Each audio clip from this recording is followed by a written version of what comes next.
The text came while my daughter was lighting candles on the cake she'd baked from scratch. We've decided to celebrate at a restaurant. It's adults only. Dad. 3 days she had spent cooking. 23 portions. Marinated, chopped, baked, decorated. She had poured her heart into every dish. And with one message, they erased her. Erased us. I looked at her, standing in that kitchen, hands dusted in flour, face still glowing with hope. She asked, "Should I start plating?" I smiled, steady. Not yet. I didn't scream. I didn't drive to the restaurant to make a scene. I simply took action. 15 hours later, their door started shaking. Hashtag family gatherings used to mean warmth. At least, that's how I remembered them. My mother, sharp, elegant, demanding. My father, controlling, cold, a man who spoke more with rules than affection. I was the dutiful daughter, the one who bent to keep the peace. But my daughter, she was different.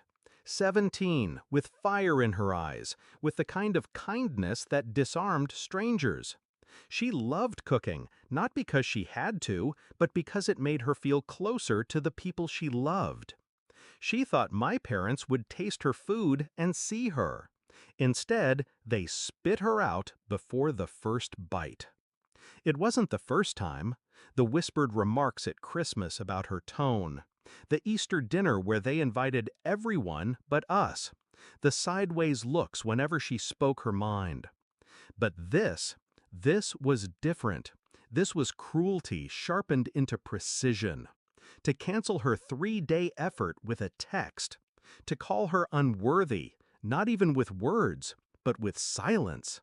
That was the moment I realized. They weren't just excluding me anymore. They were targeting her. And that I couldn't forgive. I could have argued. I could have begged for her seat at their table. But why would I? Their table was rotten. Their party meaningless. What mattered was not fitting into their world, but showing them what it felt like to be cut out of one. So I planned. Quietly, calmly. Every ounce of pain they caused her became fuel.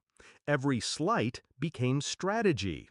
If they wanted a party without us, I would make sure it was a night they never forgot. Step 1, the food. I packed every dish my daughter had made, carefully, lovingly, labeled them, sealed them, set them aside. Step 2, the invites.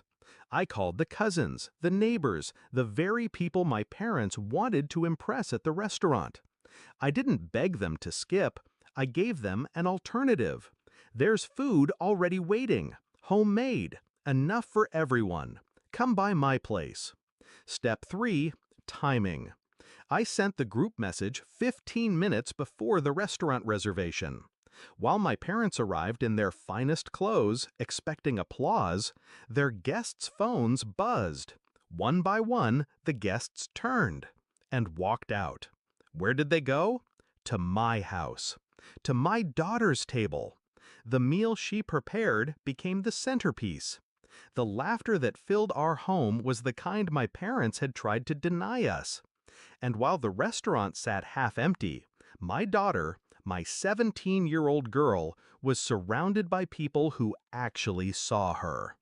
But I wasn't done, because while my mother stewed in embarrassment and my father clenched his fists in humiliation, I knew their pride wasn't the only weak point. The real strike was financial. The restaurant required a deposit, a hefty one, non-refundable, charged to Dad's card. So when the staff brought out trays of food for empty chairs, the humiliation doubled with every dollar wasted. And then came the calls.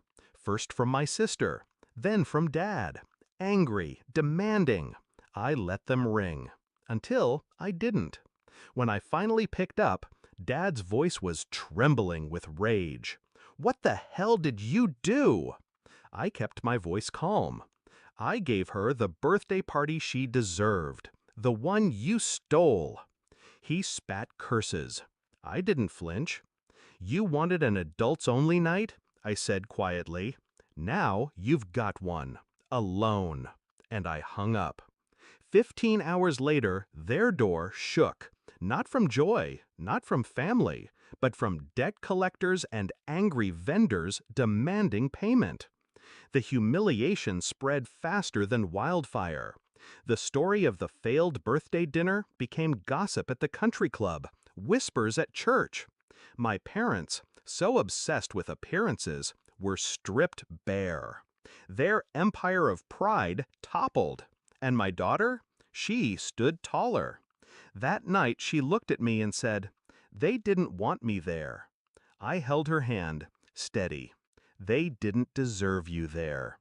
For the first time in years, I didn't feel like the child begging for a place at their table. I felt like the woman who built her own. They had erased her effort with a text.